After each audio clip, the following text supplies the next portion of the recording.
우리가 함께 볼 말씀은 누가복음 8장 1절에서 3절 말씀 같이 보겠습니다. 누가복음 8장 1절에서 3절 말씀.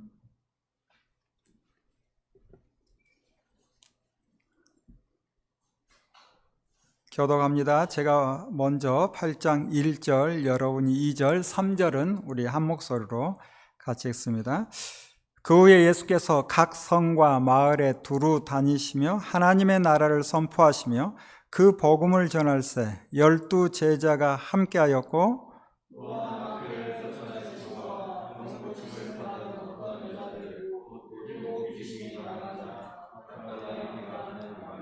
같이 읽습니다. 헤롯의 정직이 구사의 아내 요한나와 수산나와 다른 여러 여자가 함께하여 자기들의 소유로 그들을 섬기더라. 아멘. 기도합니다. 하나님, 함께 주의 말씀 대합니다. 기록된 말씀을 통하여 주님 하신 일을 밝히 알게 하시고 주님 하신 말씀을 마음에 새기게 하시며 주님의 뜻을 따라 나아갈 수 있도록 우리를 붙들어 주옵소서. 예수님 이름으로 기도합니다. 아멘. 우리 주님 예수 그리스도께서 이 땅에 계실 때 여러 사람들이 주님의 일을 도왔는데 누가복음을 기록한 누가는 여자들의 기록을 남기며 고대 사회의 여자의 활동을 기록하는 경우가 많지 않으나 누가의 글에서는 사회적 약자를 세심하게 챙기고 있음을 알 수 있는데 8장 1절 보듯이 주님은 각 성과 마을을 두루 다니시며 하나님의 나라를 선포하며 복음을 전하실 때 12 제자와 함께하였고 여러 여자들이 자신들의 재산을 예수님과 일행들을 섬기는 데 사용했다 기록합니다. 그 중에 대표적인 사람이 누군가? 2절 기록된 것처럼 7 귀신에게 시달렸던 막달라 출신의 마리아와 헤롯의 청직인 구사의 아내 요한나 그리고 수산나, 이름이 알려지지 않은 여러 여자들이 있었다 성경은 밝히고 있죠. 여기 막달라 출신의 마리아, 이분은 복음서에 참 많이 등장하는데 이후에 막달라 출신의 마리아가 어떤 현장에 있었는가?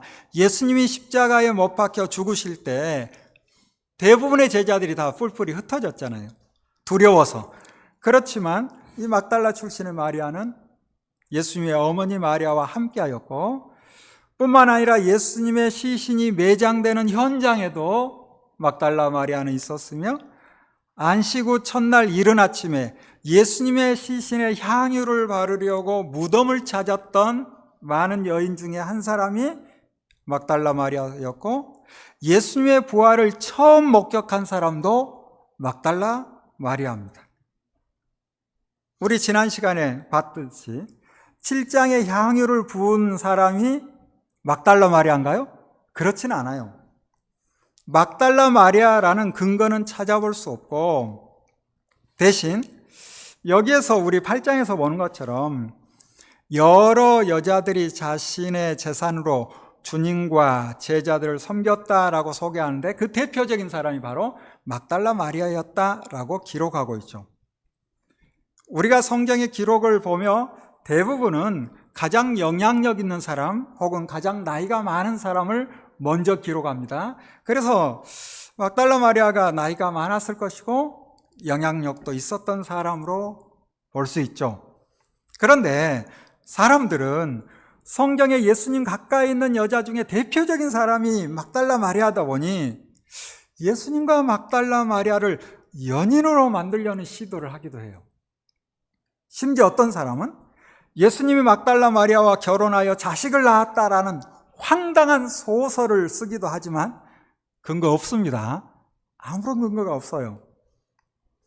주님을 사랑했던 사람들이 각자의 자리에서 순수하게 주님을 섬기며 따랐으나 순수하지 못한 사람들이 엉터리 주장을 펴며 성경을 왜곡하는 경우가 덜어 있는데 우리는 주의 깊게 살펴봐야 합니다. 자, 우리 8장 보는 것처럼 주님은 여러 곳을 다니시며 복음을 전하시고 하루는 많은 사람들이 예수님께 몰려옵니다. 그래서 4절부터 보는 것처럼 이제 이미 우리가 마태와 마가복음에서도 봤던 것처럼 씨 뿌리는 자에 대한 말씀을 주님이 하시는데, 마태 마가복음을 보면 당시 어떤 상황인지 조금 더 구체적으로 밝히고 있죠. 이른 아침에 갈릴리 호숫가에 계신 예수님을 만나려고 많은 사람들이 호숫가로 몰려드는 거예요. 그러자 주님은 배에 올라 앉으시죠. 그리고 사람들은 호숫가에 서 있을 때 말씀을 시작하시는데, 선선한 바람과 함께 주님의 말씀이 멀리 퍼져나갔을 겁니다. 주님이 어떻게 말씀하십니까? 씨 뿌리는 사람이 그 씨를 뿌리러 나가 씨를 뿌리는데, 더러는 길가에 떨어지니 새들이 와서 그것을 쪼아 먹어버렸다.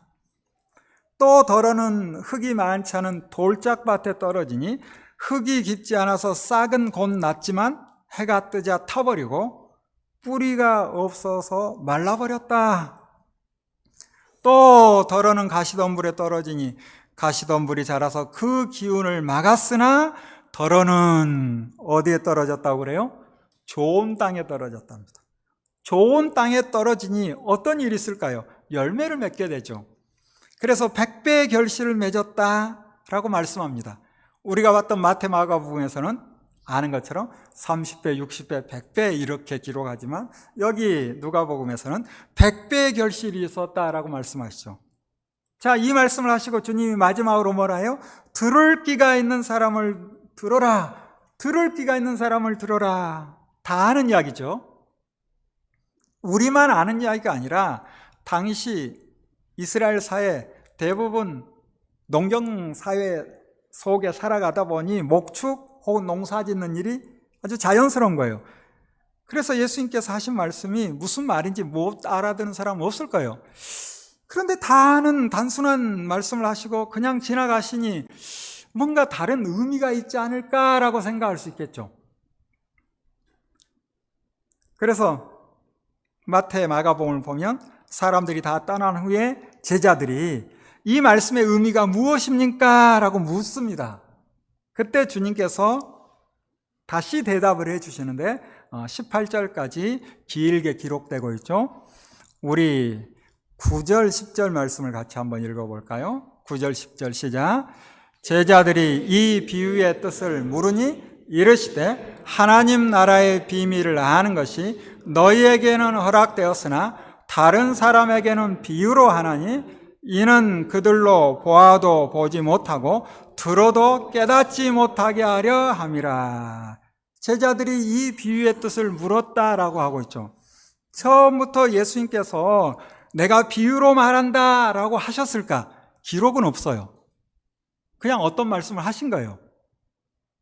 그리고 나중에 이제 제자들이 이렇게 말씀하신 것은 뭔가 다른 의도가 있으실 텐데 라고 생각을 했을 것 같아요. 그래서 예수님께 묻는 거예요. 그러자 예수님께서 설명을 해주는 거예요. 그러자 기록하는 마태나 마가나 누가나 어떤 생각을 할까요? 아, 주님께서 말씀하신 그 말씀은 비유로 말씀하신 것이다 라고 설명하면서 글을 쓰는 거죠. 비유로 말씀하셨대요. 추상적인 개념을 효과적으로 설명하기 위해 구체적이고 친숙한 상황을 설정하여 표현한 거예요. 예수님 당시 일상생활에서 흔히 접할 수 있는 것들을 말씀하시지만 그 말 속에 숨긴 의도가 있다, 이런 뜻이죠. 그걸 나중에 제자들이 안 거죠. 주님께서 말씀하시고 설명을 해주시니까. 그런데 주님께서 설명하기 전에 미리 10절 보는 것처럼 하나님 나라의 비밀을 아는 것이 너희에게는 허락되었으나 다른 사람에게는 비유로 하나니 이는 그들로 보아도 보지 못하고 들어도 깨닫지 못하게 하려 함이라 라고 말씀하시죠. 아니, 이야기면 처음부터 씨 뿌리는 사람 이야기하면서 이 씨는 말씀이고 이렇게 설명을 해줬으면 좋았을 텐데 그렇게 하지 않고 그냥 일상적으로 그들이 경험하는 일상 속에서 그들이 행하는 씨 뿌리는 이야기를 하고 그냥 지나가 버렸잖아요.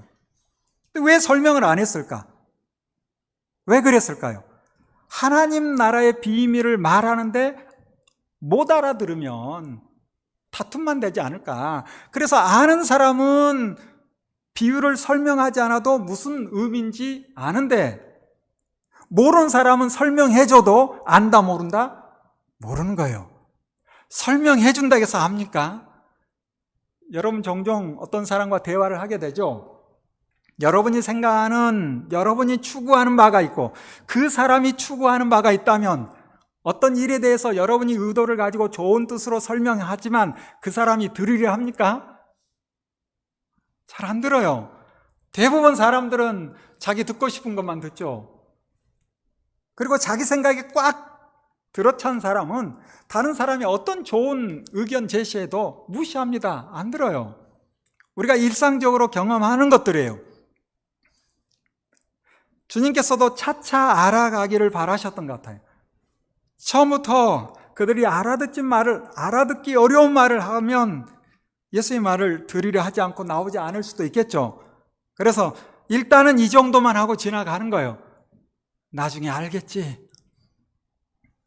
그러나 미리 아는 사람도 있죠. 하나님의 비밀, 하나님 나라의 비밀, 우리에게는 허락됐어요.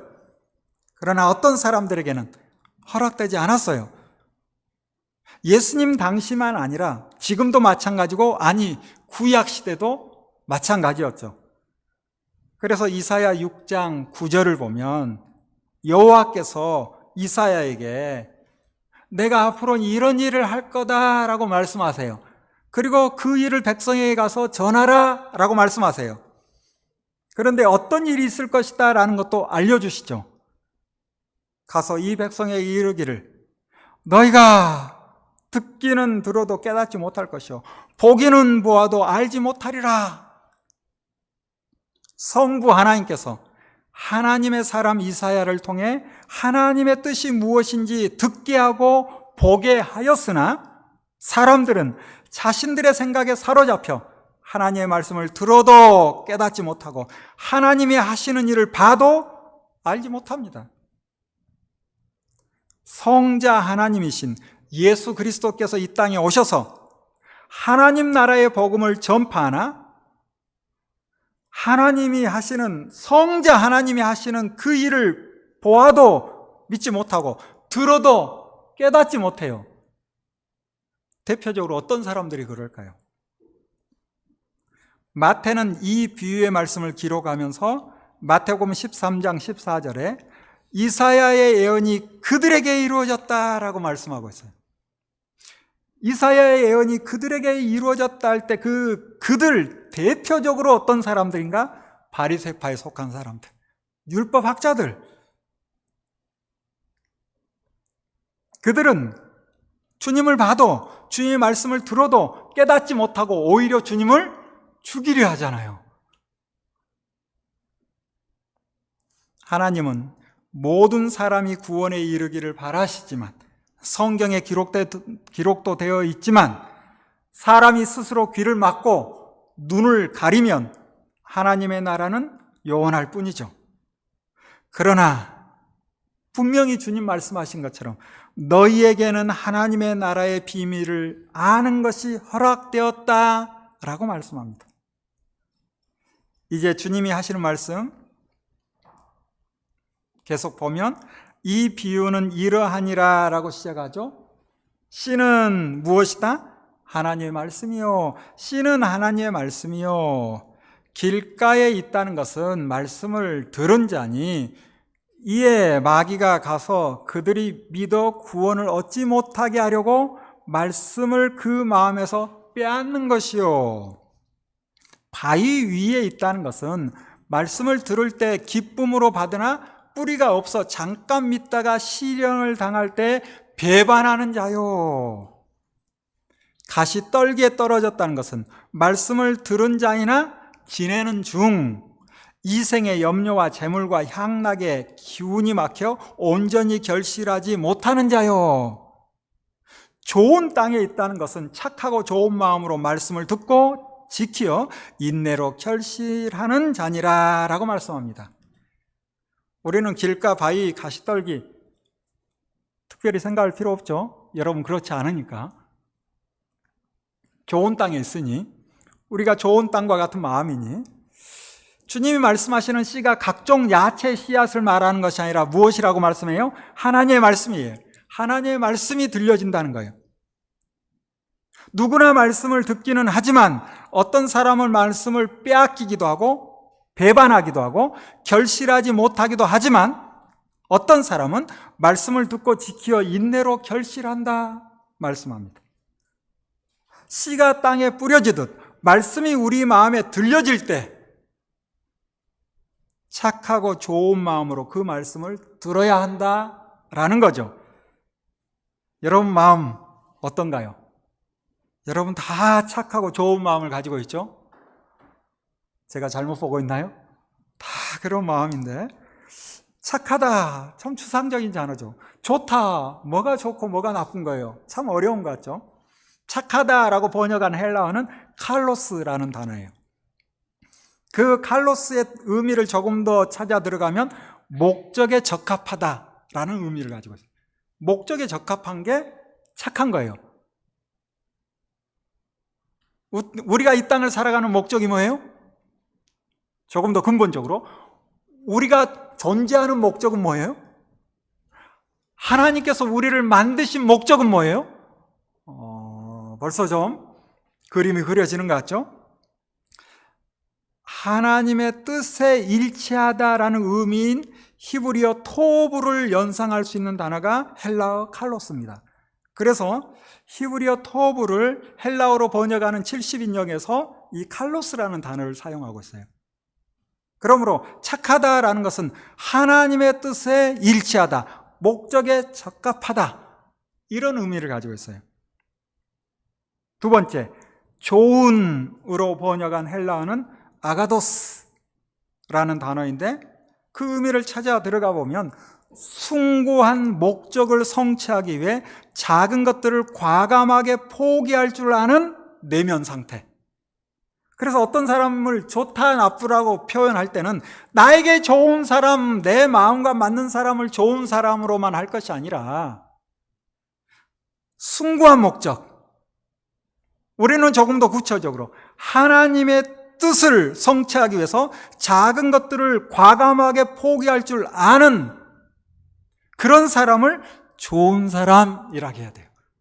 나에게 어떤 도움을 주는 사람, 물론 나쁜 사람 아니죠. 좋은 사람이죠. 그런데 하나님의 뜻과 일치하는가? 기준이 거기 있어야 되는 거예요. 착하고 좋은 마음은 하나님의 뜻을 위해 작은 것들을 포기할 줄 아는 마음이에요. 하나님의 뜻을 위해 작은 것들을 포기하면 결실을 맺게 돼 있어요. 우리가 하나님의 비밀을 알고 하나님의 뜻을 위해 작은 것들을 포기하면 어떤 일들이 일어날까요?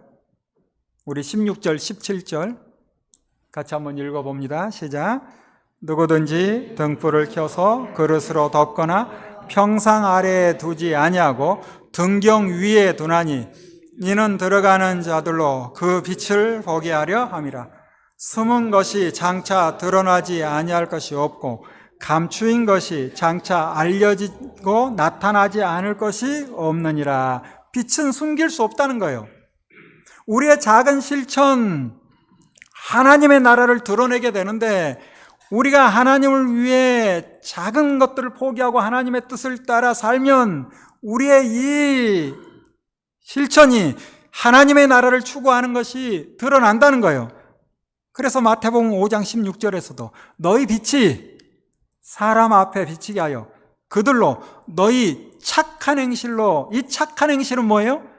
하나님의 뜻에 부합하는, 하나님께서 원하시는 일을 위해 내 작은 것들을 포기하는 그런 삶을 살면 우리의 그런 행실을 통해 하늘에 계신 너희 아버지께 영광을 돌리게 한다는 거예요. 우리의 하나님의 뜻을 이루는 작은 것들을 포기하는 그 착한 행실이 사람들에게 빛으로 드러날 것이고 하나님께 영광을 돌리고 하나님의 나라가 확장된다라는 거죠. 그러면서 주님께서는 하나님의 나라의 법칙은 무엇인가? 가진 사람은 더 받을 것이요, 가지지 못한 사람은 가진 줄로 생각하는 것마저 빼앗길 것이다 말씀하죠. 돈 조금 가지고 있는데 더 많이 가질 것이고, 돈 가지지 못한 사람은 더 못 가지고, 이건 물질 개념으로 봐서는 안 돼요.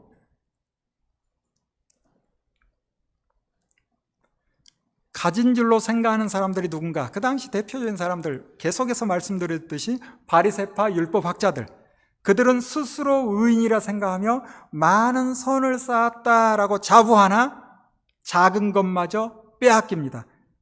그렇지만 주님 앞에 죄인임을 고백하고 작은 일에 충성된 사람들, 더 많은 것을 받을 거예요. 지금도 하나님의 은혜를 알고 은혜 안에서 사는 자는 더 큰 은혜를 누리는 것이고, 하나님의 은혜를 모르고 불평과 불만이 가득하면 있을 거라고 생각하는 은혜마저 사라져갈 겁니다. 말씀을 아는 것도 마찬가지인데, 항상 겸손한 마음으로 배우기를 힘쓰는 사람은 더 많은 것을 배우고 누리게 되지만, 조금 아는 것 가지고 다 배운 것처럼 생각하면 그것마저 빼앗길 겁니다.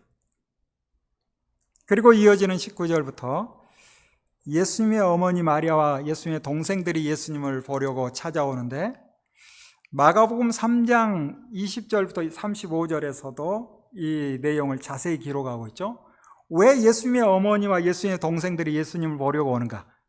소문을 들은 거예요, 소문을. 그런데 좋은 소문만 들은 것이 아니라 좋지 않은 소문도 들었어요. 예수가 미쳤다, 이런 이야기를 들은 거예요. 이런 이야기를 주로 누가 할까요? 이 바리새파 사람들. 예수님의 하시는 일을 보고 우리가 기다리던 메시아 그리스도가 오셨다라고 해야 될 텐데, 어떤 사람들은 주님이 하신 일을 보고 주님이 하시는 말씀을 들어도 깨닫지 못하는 거예요. 그래서 뭐라고 표현해요? 예수가 미쳤다. 그러니 걱정되죠. 그래서 예수님께 찾아옵니다. 얼마나 사람들이 많은지, 예수께 갈 수 없는 상황.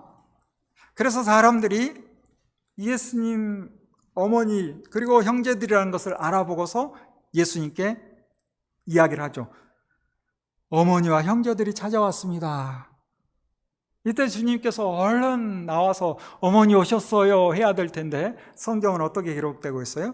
주님께서 하실 말씀이 내 어머니와 내 동생들은 곧 하나님의 말씀을 듣고 행하는 이 사람들이다 라고 말씀하죠. 오해하는 사람들은 이 말, 주님이 하시는 말씀을 보고 참 오해할 수도 있겠어요. 어머니와 동생들이 마음이 어땠는지는 성경은 기록하지도 않죠. 야, 형이 정말 좀 이상하다 했는지 기록하진 않아요. 그러나 우리는 복음서 전체를 통해서 주님께서 이와 같은 말씀을 하신 이유가 무엇인지를 알고 있죠. 성경은 자잘하게 다 기록하지는 않습니다. 주님께서 가족을 저버린다, 그거 아니죠. 진정한 가족이 무엇인가를 알려주는 거죠. 말씀을 듣고 행하는 사람, 말씀을 듣고 행하는 사람이 진정한 가족이다라고 교훈하는 내용. 그리고 이제 22절부터 날이 저물어 주님은 제자들과 배를 타고 갈릴리 호수 저편으로 이동을 합니다. 하루 종일 각 성과 마을에 두루 다니시며 하나님 나라를 선포하고 복음을 전하시죠. 그리고 이제 배를 타고 갈릴리 호수 저편, 동편으로 가는 거예요. 예수님께서는 많이 피곤하셨는지 고온히 주무시고, 그때 갈릴리 호수에 거센 바람이 일어나서 파도가 배 안으로 덮쳐 들어오더니 물이 배에 가득 찹니다. 우리 아는 것처럼 제자 중에 뱃사람이 여럿 있죠. 이런 일들 경험했을 텐데 워낙 바람이 세서 어찌해야 할 줄 몰라 하며 예수님을 깨우는 거예요. 다 죽게 생겼으니 우리를 살려달라 예언합니다. 이때 주님께서 일어나 바람과 물결을 꾸짖자 바람이 그치고 물결이 잔잔해지는 거예요. 그리고 제자들에게 한마디 하시는데 우리 25절 말씀 같이 읽어봅니다. 시작. 제자들에게 이르시되 너희 믿음이 어디 있느냐 하시니 그들이 두려워하고 놀랍게 여겨서 서로 말하되 그가 누구이기에 바람과 물을 명함에 순종하는가 하더라. 바람과 물결을 보고 두려웠던 마음이 주님이 하신 일을 보고선 주님을 향한 두려움, 경외심이 생겼을 거예요. 제자들이라 해도 아직 주님을 다 알진 못하죠. 조금씩 알아가는 거예요. 주님이 어떤 분인지. 그리고 계속해서 26절부터는 갈릴리 맞은편 거라사 지역에 서 있었던 일을 기록하는데 아마도 주님께서는 이 일을 행하시기 위해서 이미 오래전부터 알고 계셨고 내가 이제 거라사 지역으로 가야 되겠다 하시고 제자들과 함께 이곳으로 오신 거죠. 이스라엘 땅만 복음을 전하는 것이 아니라 이방 땅이라고 할 수 있는 그곳에도 복음을 전해야 되는데 어떤 방법으로 복음을 전할까? 참 놀라운 일이 벌어지죠. 그곳에 어떤 사람이 있어요? 귀신 들린 사람이 있어요. 이 귀신 들린 사람은 옷도 입지 않고서 무덤 사이나 산속에 살면서 소리를 질러대요. 뿐만 아니라 돌로 자기 몸에 상처를 내기도 하고 사람들이 이 사람을 쇠사슬과 쇠고랑으로 묶어두기도 하지만 얼마나 힘이 센지 귀신이 그 힘을 주겠죠. 쇠사슬도 끊어버리고 쇠고랑도 부숴버리니 아무도 그를 휘어잡을 수 없는 상태예요. 누구도 제어할 수 없는 이 귀신 들린 사람. 그런데 주님이 그에게 다가가자 더러운 귀신이 주님께 소리칩니다. 우리 28절. 여러분이 귀신 들린 건 아니지만 무엇이라고 말하고 있는지 우리 28절 같이 한번 읽어봅니다. 시작.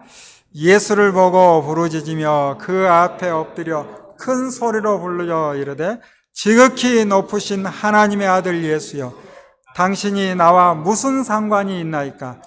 당신께 구하노니 나를 괴롭게 하지 마옵소서 하니. 예수님을 보고 예수님 앞에 달려와 그 앞에 엎드려 지극히 높으신 하나님의 아들 예수여, 지극히 높으신 하나님의 아들 예수여 라고 말합니다. 누구도 예수 그리스도 그분이 어떤 분인지 잘 모르는 그런 상황에서 귀신은 뭐같이? 귀신같이 알아보는 거죠. 주님이 어떤 분인지. 그리고선 자기를 괴롭게 하지 말아달래요. 그러자 주님께서 귀신에게 너 이름이 뭐야? 하고 묻죠. 귀신은 우리의 수가 많기 때문에 군대라고 이야기합니다.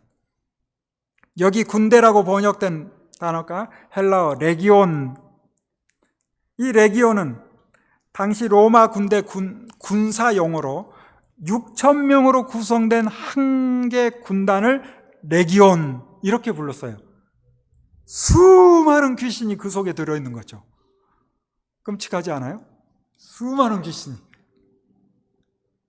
우리 8장 1절부터 쭉 봤던 것처럼 막달라 출신 마리아도 귀신이 얼마나 들어가 있었어요? 7 귀신이 들렸었대요.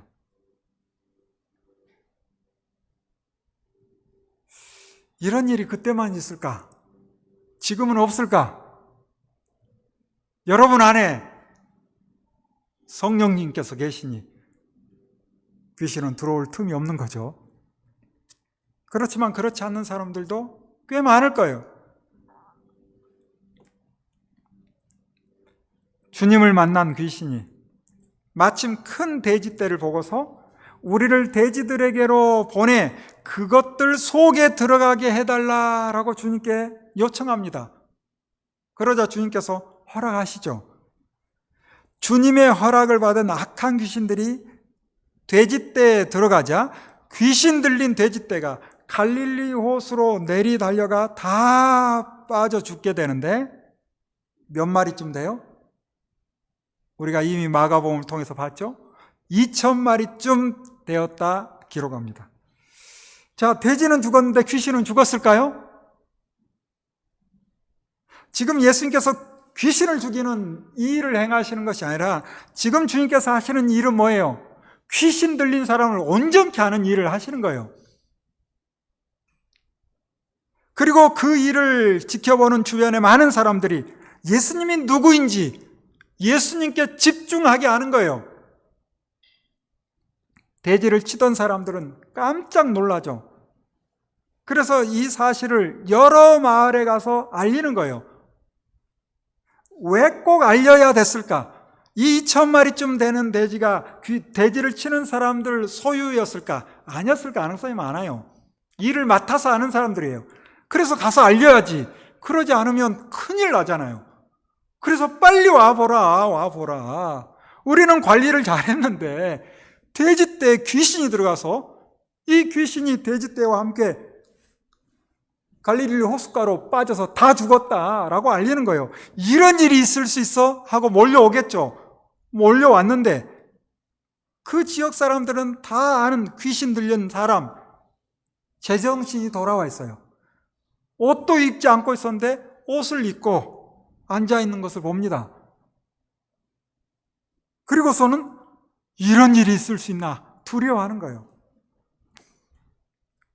그리고 모든 것을 본 사람들은 귀신 들렸던 사람에게 일어난 일과 돼지떼에게 일어난 일을 그들에게 알려줍니다.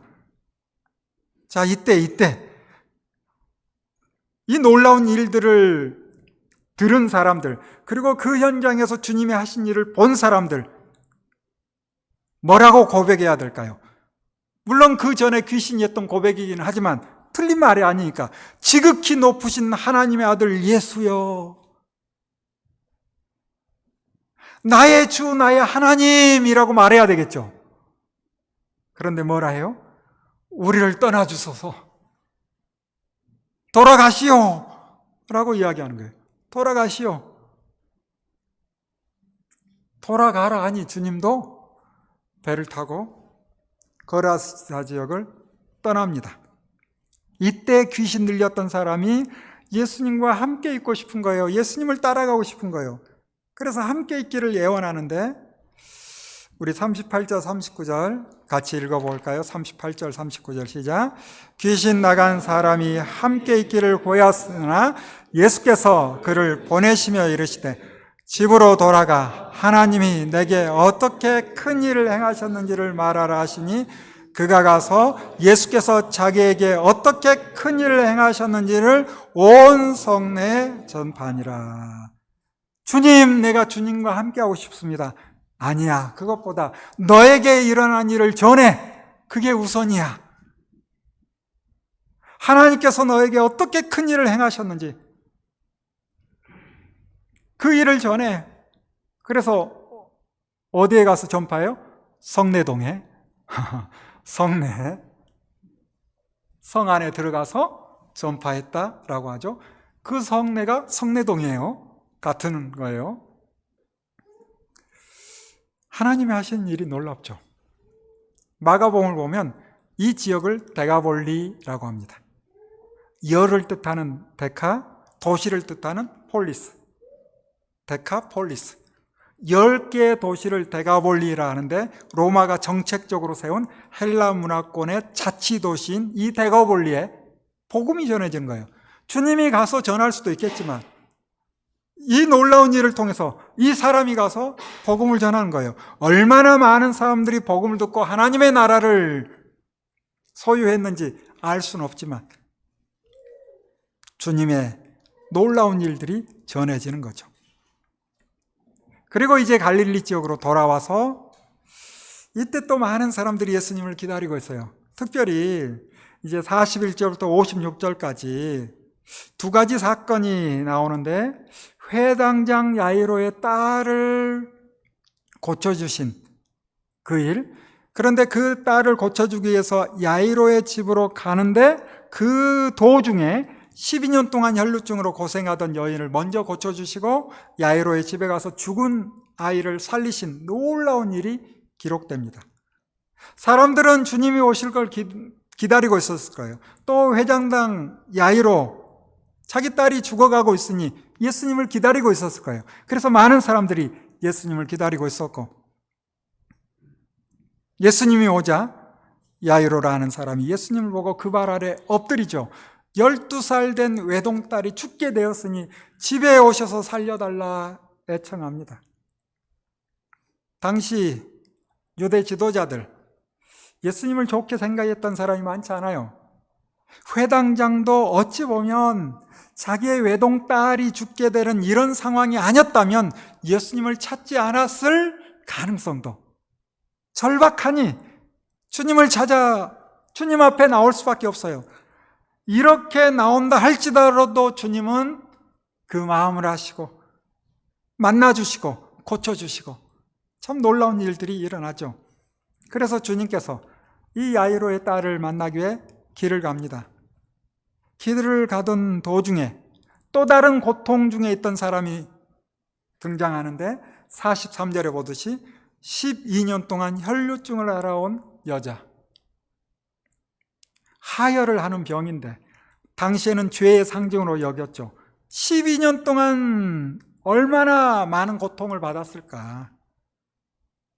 여러 의사에게 치료를 받았으나 고치지 못하였고 오히려 병세는 더 악화되고 어느 순간 주님의 소문을 듣는 거예요.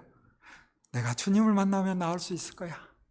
주님을 만나면 나을 수 있을 거야 하고 주님 앞에 왔지만 많은 사람 앞에 자신을 드러내기가 부끄러웠나 봐요.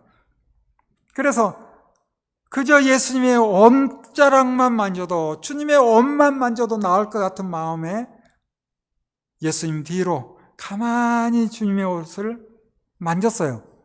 주님의 옷을 만졌는데 출혈이 멈추는 것을 느끼게 됩니다. 자기의 몸이 나았다라는 것을 깨닫게 되는 거예요.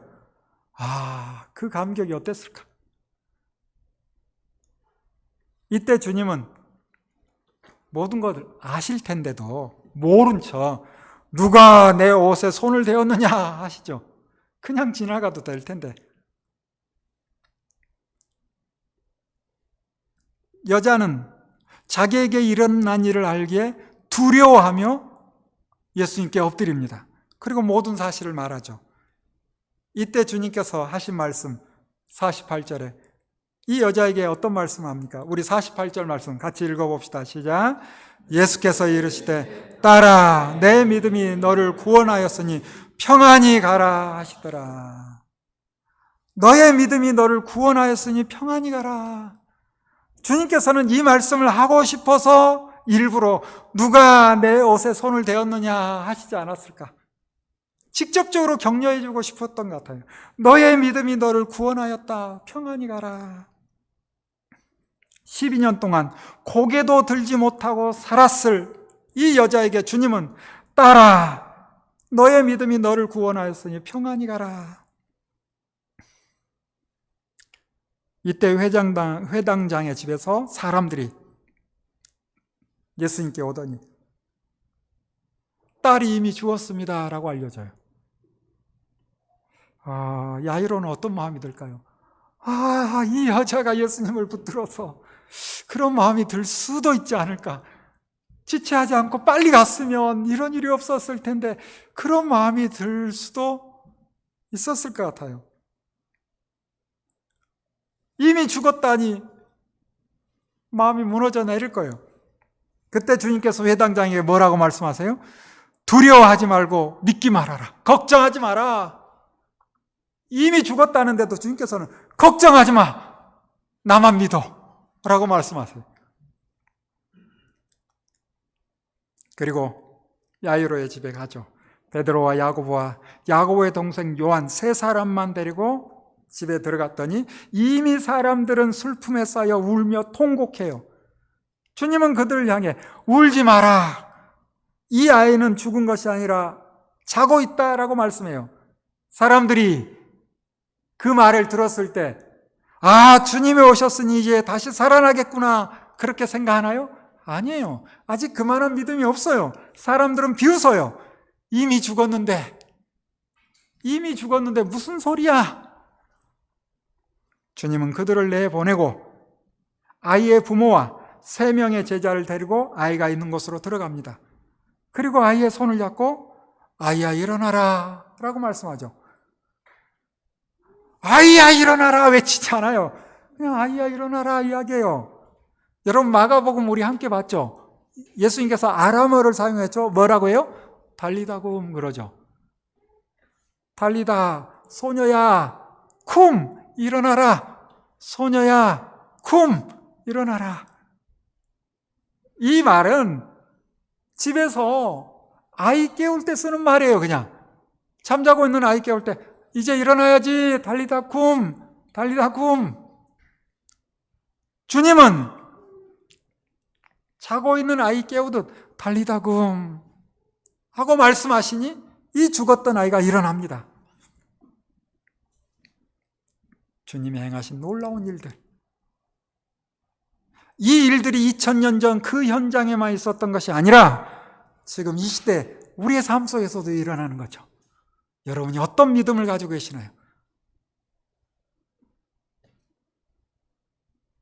우리가 착하고 좋은 마음을 가지고 있으면 결실을 맺고 또 하나님의 나라를 소유하고 하나님의 뜻을 위하여 우리의 작은 것을 포기하고 주님을 위해서 삶을 살아갈 때 우리를 통해서 많은 사람들이 하나님 살아계심을 알 뿐만 아니라 실제 주님께서 우리와 함께 하사 우리의 삶 속에서 일어나는 두렵고 떨리는 여러 가지 일들, 그 상황 가운데서도 주님은 우리를 만지시고 우리를 깨우시고 우리를 일으켜 세우신다는 것을 여러분 흔들리지 마시고 두려운 마음이 들지라도 주님이 말씀하시는 두려워하지 말고 믿기만 하라. 그 말씀 마음에 새길 수 있기를 주님의 이름으로 축원합니다. 기도하겠습니다. 주님, 우리를 만드시고 우리에게 생기를 불어서 이 땅을 주님의 뜻을 따라 살아갈 수 있게 하시니 참으로 감사합니다. 우리가 이 땅에 영원히 사는 것이 아니라 주님이 원하실 때 하나님의 나라에서 하나님과 함께 영원히 사는 놀라운 은혜를 누림을 알고 있습니다.